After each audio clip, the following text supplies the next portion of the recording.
em concordância aí com o que você falou. E só um comentário desse texto, né? Até foi a Sara que nos chamou a atenção disso. Esse texto que você leu do grão de mostarda. Você quer poder ler de novo esse texto aí do grão de mostarda, de Mateus? 17.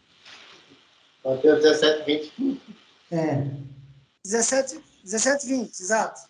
lê de novo aí, faz favor. Vou ler. E Jesus lhe disse, por causa da falsa incredulidade, porque em verdade vos digo que, se tiverdes fé como um grão de mostarda, direis a este monte, passa daqui para acolá, e há de passar.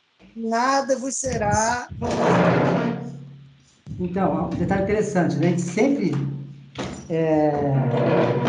deu esse versículo se tivesse fé do tamanho de grão de mostarda.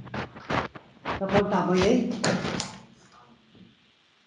Você viu alguma coisa do tamanho do grão de mostarda? Não, como um grão de mostarda. Como grão de Como... mostarda.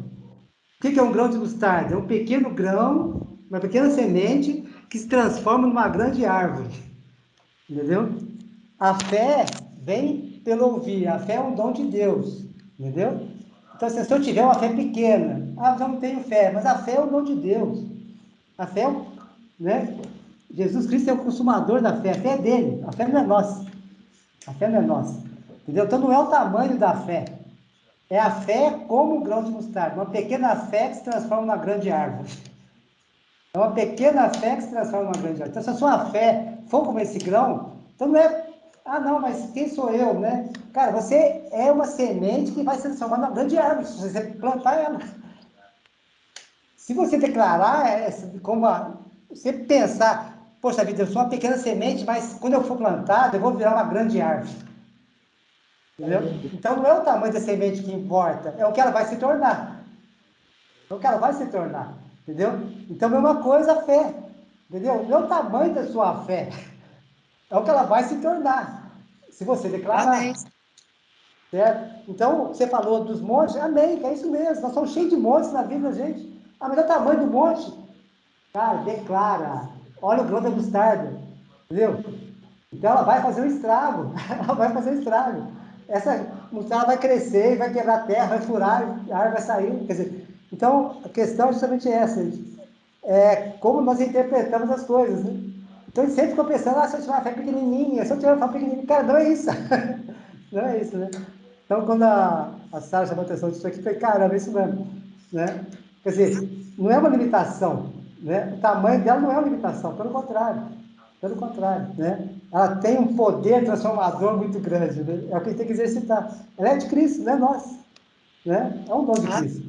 Então, é o que nós temos que estar exercitando, né? E outra coisa, o Anselmo colocou um texto hoje lá no grupo também, o comentário eu achei muito interessante, né? Que ele fala que nós não lutamos, né, pela vitória, nós lutamos a partir da vitória, né?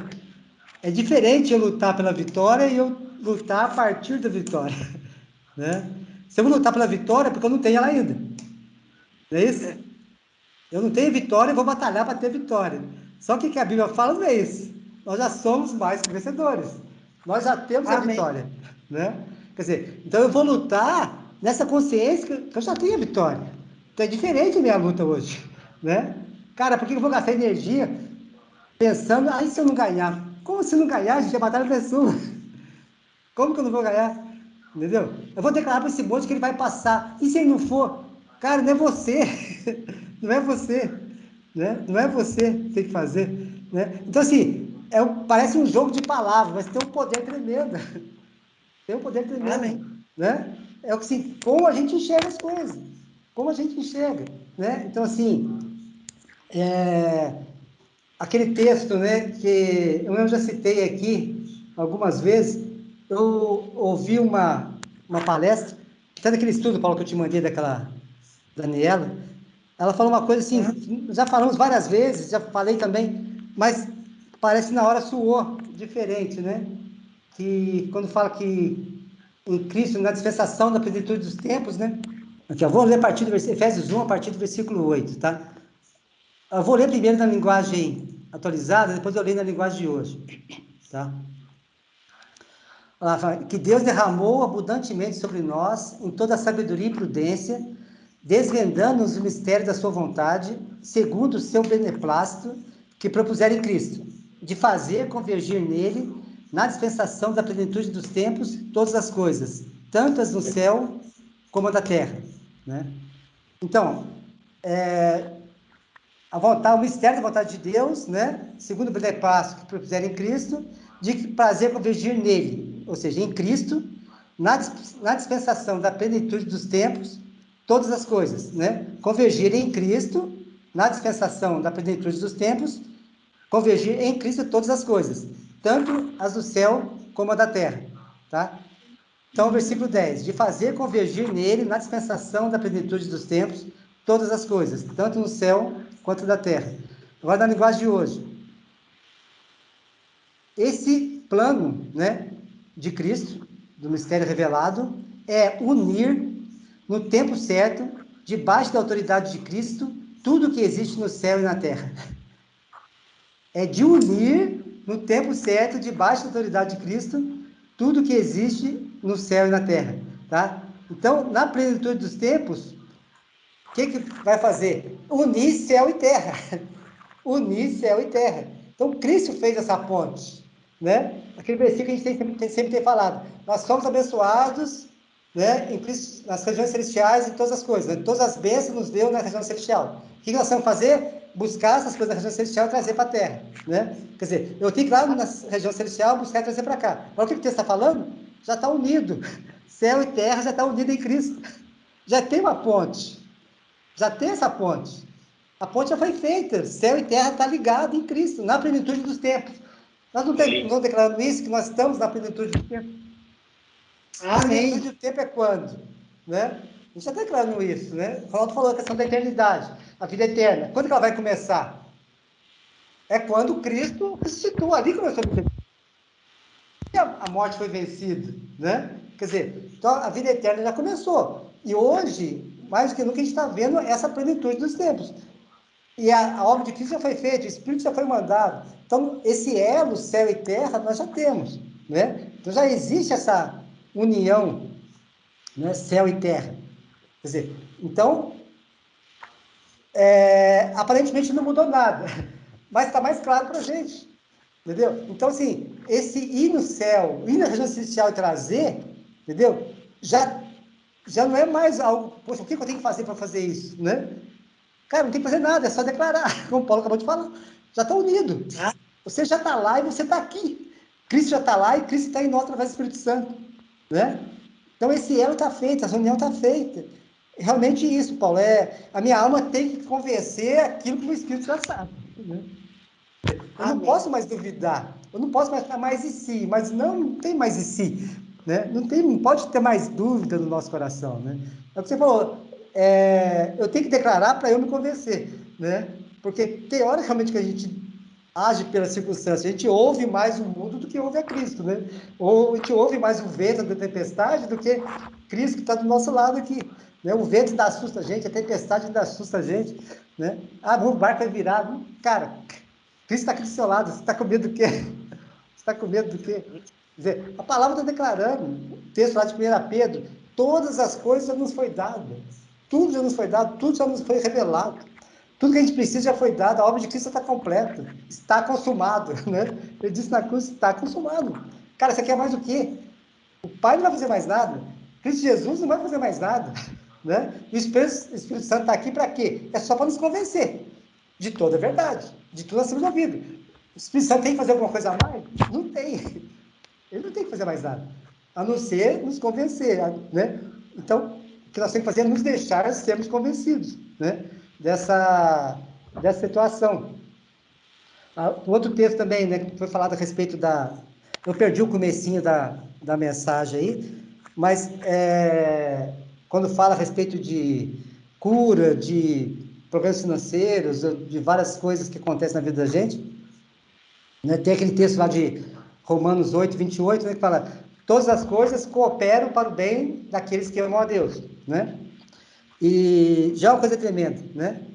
E a Sara também, ela deu uma interpretação que eu achei muito legal, assim, ela tem uma análise muito analítica do negócio, né? De raiz da palavra, de analisar. E eu achei interessante, mais profundo ainda do que isso, né? Quando eu falo que todas as coisas que operam para o meu bem, o que eu estou vendo? Aconteceu uma coisa ruim, mas Deus vai pegar aquela coisa ruim e vai fazer ela ser boa, né? Acontecer algo ruim, aquilo ruim vai se tornar bom, né? É o que eu interpretava, tá? Mas a coisa é mais profunda ainda do que isso, né? Olha o que diz assim, em outra versão, tá? Estamos certos de que Deus age em todas as coisas com o fim de beneficiar todos os que o amam, os que foram chamados conforme o seu plano. Entenderam a diferença? Tá? Estamos certos de que Deus age em todas as coisas, quer dizer, não é reativo, entendeu? Não é uma coisa que acontece depois, tá? Ele vai pegar o que aconteceu e vai converter aquilo. Não, ele age antes. Ele age em todas as coisas com o fim, com o objetivo. Ele vai pegar uma situação e vai agir naquela situação, entendeu? Para o seu bem, tá? Ele vai agir na situação para aquilo ser um bem para você. Quer dizer, é o que a gente tem falado aí, o Ronaldo tem falado também, eu já falei algumas vezes, a respeito do discernimento do mal, tá? Deus usa o mal para o bem.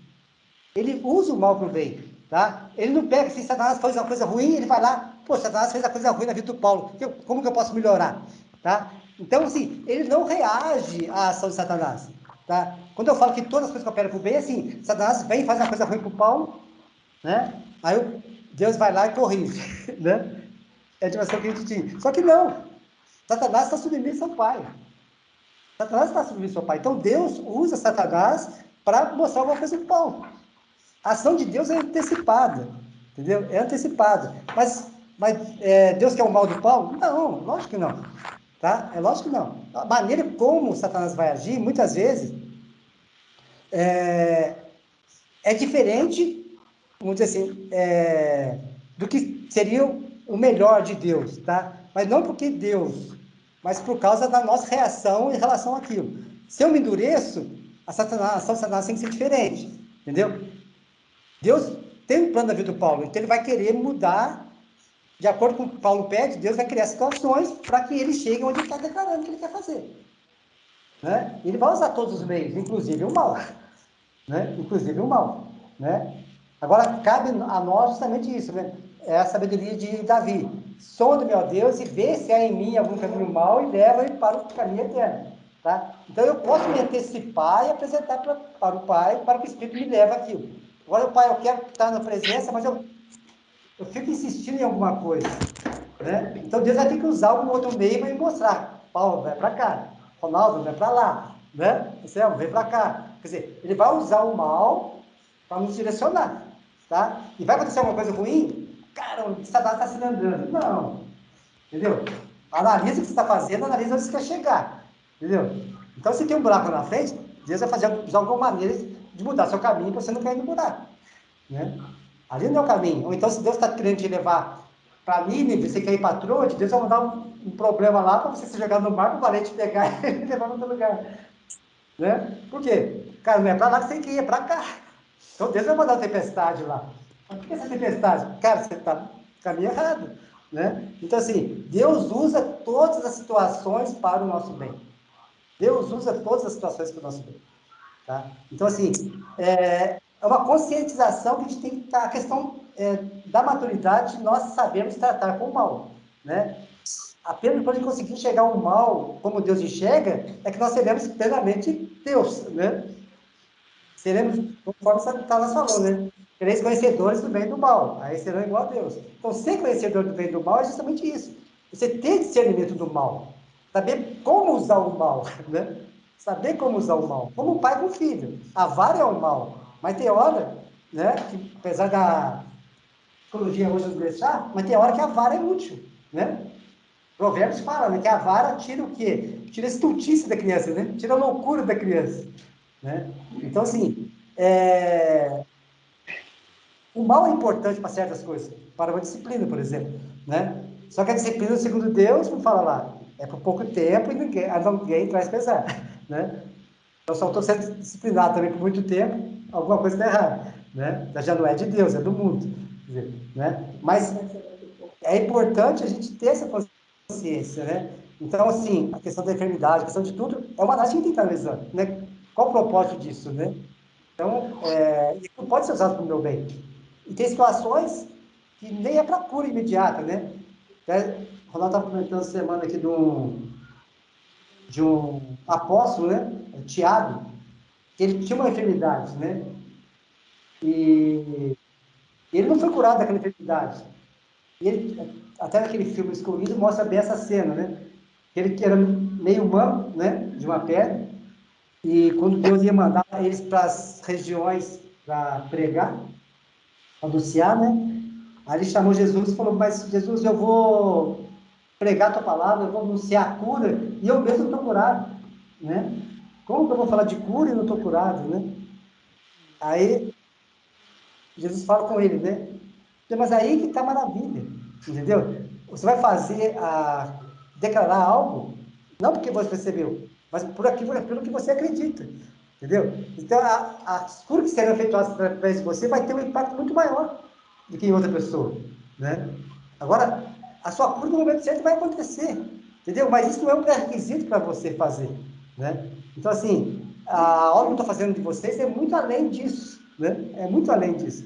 Quer dizer, então, aquele impedimento dele, ele estava imaginando como algo que fosse contrário ao que Cristo estava falando, né? E seria incompatível, né? O que ele estava falando com a obra que ele ia fazer. Como a gente hoje, né? A gente ainda não se vê plenamente perfeito, né? Eu não estou ainda perfeito, como é que eu vou falar de coisas que ainda não estou vivendo, né?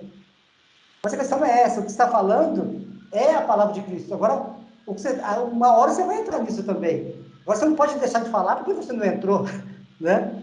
Aí que está a questão. O fato, você falou que foi fantástico, Paulo. Eu falando, eu vou me transformar naquilo que eu estou falando. E é bem isso. A partir do momento que você começar a curar, você vai ser curado, né? Naquilo. Aquilo vai passar primeiro por você, né? Aquilo vai passar primeiro por você. Então, é um processo realmente. Então, as nossas limitações não podem ser uma limitação para o que Cristo quer da gente, né? A gente vai ter limitação, vai, mas isso não pode nos impedir de andar nisso, né? Não pode nos impedir de andar nisso. Então, assim, não deixe de ser também um conhecimento do mal, né? Do nosso mal, né? Da nossa limitação. Então, assim, é realmente fantástico isso, né? Que a gente está ouvindo, está aprendendo. São princípios que realmente nos fazem caminhar, nos fazem para frente, né? E glória ao Pai mesmo, né? Pelo que está sendo revelado, pelo que tem sido mostrado, e conforme o Ronaldo declarou, que haja essa consciência plena, né, em nossos corações, um andar realmente na perfeita vontade do Pai, cada um de nós. Amém? Amém. Amém. Amém.